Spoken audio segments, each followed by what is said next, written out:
when I went the other day, my wife and I were having kind of a late night craving, and she said, okay, let's order delivery. And so I pulled up, and Domino's has an app.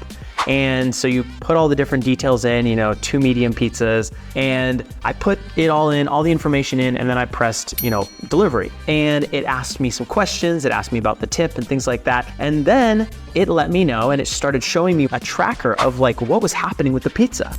And it said the pizza was going in the oven, and then, the pizza was being removed from the oven and going through a quality inspection. And then my driver was getting in the car, and then my driver was around the corner at another stop, and then my driver was pulling up, and then my driver was in my neighborhood. And it gave me each one of these steps, each one of the process that the driver was going through on their way to bringing my pizza to me. And I thought this was incredible. And what I realized in that moment is that Domino's was providing and allowing such a high level of accountability. And mind you, all this was happening at 10:30 at night. And it was totally amazing to me because the accountability level that was there, I think, is far greater than what exists in most of our businesses. And I know this is true for my business as well. And so I was thinking, how accountable do I require my sales teams to be? How accountable do I require my operations teams to be and my marketing teams? Do I have that level of accountability? For any of my business owner listeners out there, as we're thinking about putting in pieces of accountability inside our companies, it is important to understand that where we require the accountability will determine the type of performance that we get. The first way that we are going to be implementing greater accountability is on our sales teams. Right now, currently, we have weekly sales trainings, and then we also have monthly meetings where we check in with the sales team and we get reports on everything that's going on. We also have, like I said, the weekly touch points where we're going through sales trainings. We're talking about sales numbers, and we're basically going through everything that happened during the previous week and then what we're looking forward to in the week ahead. Now, the problem with this is a weekly checkpoint. It's not a daily checkpoint, it's a weekly checkpoint. So what we're going to be doing to create a much better experience is we're going to be checking in with the teams daily. We're going to be investing in more technology to provide higher levels of accountability for our team, how fast they're following up with leads, how fast they're getting back to people after emails have been sent, all sorts of operational things. And what I expect to happen as a result of this is when you're constantly inspecting something, you can raise your level of expectation, you can inspect that it's happening, and then you'll achieve the result you want. On the operations side, what we're doing to increase accountability is we want to understand for weddings that are being executed at the property, we want to understand the type of experience that couples are having. And so to do that, we want to gather more data. We want to make sure that our operations teams are ready to serve our couples who are coming on site. We want to make sure that they have the equipment that they need.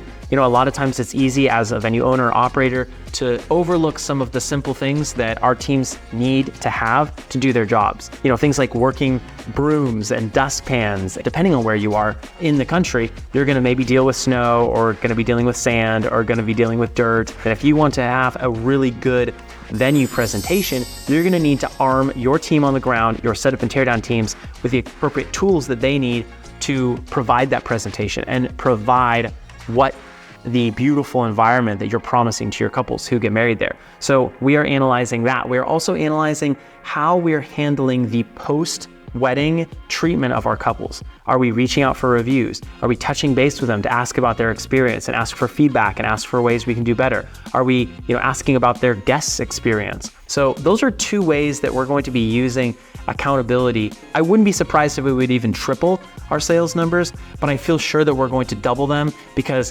when you have a high expectation, when you inspect what you expect, I think the performance will absolutely increase. I think our team will feel more invested in, and I think both sides, on both the sales and operations side, our team will realize how important this is to us and how important this is to our couples.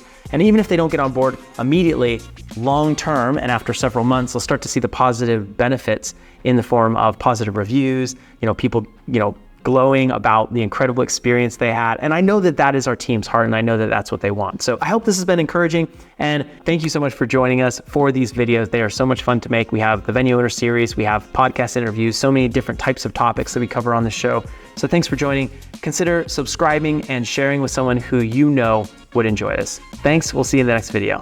Hey there, pardon the interruption. I wanted to take a minute and share about Common Sense Events and the consulting and management services we provide. Common Sense Events has been a venue management company that professionally manages and operates venues all over the United States for the last 5 years, and we've booked hundreds and hundreds of weddings. We've spent thousands and thousands of dollars on Google ads and Facebook ads per year, and we would love to help serve you at your venue if you're considering a new model of venue management. Now, this is perfect if you own or operate a venue and you're just looking to kind of have it be more of a passive investment for you, more of a real estate play rather than an active business that you run, or if you're a real estate investor and you're looking to purchase a piece of land but don't really know how you're going to manage it. That's where our team comes in. We do everything from the marketing, the sales, the operations, and we have teams in place that we hire locally to help you with all of those things.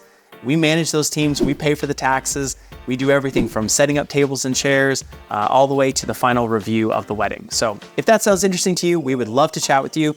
You can reach us at venues@cseventservices.com, and you can also just reach out on the podcast. You can send us a DM on Instagram, or even just click the link in the description of this video or podcast. Thank you so much. Now back to the show.